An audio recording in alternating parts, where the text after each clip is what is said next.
I got early access to Blastapopoulos, and this is how it went. I challenged him on Sulfur Springs as the lava theme fits him perfectly, and I was off to the races. We did the typical bank farming strat with Benjamin, which gave us about 40k to work with. My first instinct was to defend with an Elite Defender and Sticky Bomb Ninja, though I threw in 2 boomers at the end of the track as I wasn't sure how the sniper would do when hit by a meteor. This did very well, and we could have gotten away with much less. Blastapopoulos only stunned the screen once during the whole fight, and the sniper was able to protect the exit so well that the boomerangs actually did nothing the entire time. So just like Vortex and Lich, the 205 sniper matches up pretty well. There was one part that caused him problems though. With every skull, Blast places rocks around him that block line of sight for a short time. These would occasionally make it so the sniper couldn't see him and would go a decent while without damaging the boss. So maybe there are some other towers that could get around these better, or we'll just have to focus on good placements for this guy, instead of just throwing him in the back like I do against other bosses. On normal mode, I used attack zone and embrittlement, and it smoked the boss as they were way too close for the rocks to get in the way, but I figured the elite version would be too tanky for this. Maybe on a different map we could do the overdrive spam method, but there's not enough room for that here. Anyway, this boss took much longer to pop than the other ones I'm used to, and we didn't get back to farming until round 50. Luckily, we're able to boat farm on this map, so I still made a decent amount before the second tier. On normal mode, I went with a mad and 2 boomers at the back of the track. This is what I normally do for bosses, as the boomerangs can take out any normal balloons and the mad can pop blimps and the boss. But once again, the rocks got in the way, making the mad much less effective. So against the elite version, I tried something a little more close range, an Avatar of Wrath.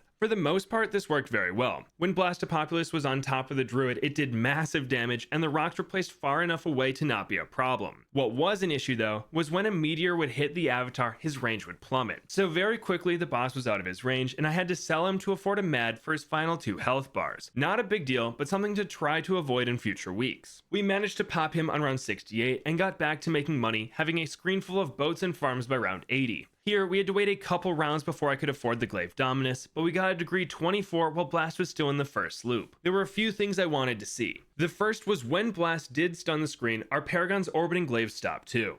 Not a big deal, I just wanted to know if we could count on these to pop future DDTs when everything is stunned, and the answer is no. The second thing I wanted to see is if his range would be affected by the meteors as he is a Paragon, and it totally was. Every skull, this guy's range was reduced to that of his orbiting ranks. And the third was how the rocks would affect him. Similar to the other tiers, when Blast was far away, they would sometimes block his sight completely. But when Blast was on top of our Glaive Dominus, he was mostly unaffected by these obstacles. And similar to other bosses, a degree 20 plus Glaive Dominus handled the tier 3 fight. For the 4th tier, we kept our current towers and got a degree 64 Apex Plasma Master. I figured not only is he amazing on this map, but the rocks that Blast shoots out might make this Paragon even better than normal. And holy cow, was I right. Once a few rocks were placed, we started shredding through the skulls as Blast would make a ricocheting barrier around himself, letting the APM pop off. The only scary thing was now that we're past round 100, DDTs would come pretty often and can sneak through when everything is stunned. To get around this, I put a 250 carpet of spikes at the end of the track. Even though Blast makes these spikes disappear faster than normal, we only need a few spike piles to tear apart the DDTs, and this will slow the balloons long enough for our Paragons to shoot again and wipe the screen. This worked flawlessly, and the tier 4 fight was the easiest of the day. But that only leaves the tier 5 boss. Going into it, I got down a degree 80 Navark of the Seas and a few supporting monkeys like a Super Brittle and Cripple Moab, and I secured the exit with a Super Mines while also keeping the carpet from last fight. And for the first time since the tier 1 fight, I didn't have a Buccaneer with Hotshot shooting the boss. So Blast's heat bar was actually going up at a reasonable rate. Before this, he seemed to stun the screen with every skull, but that was because I was heating him up this whole time.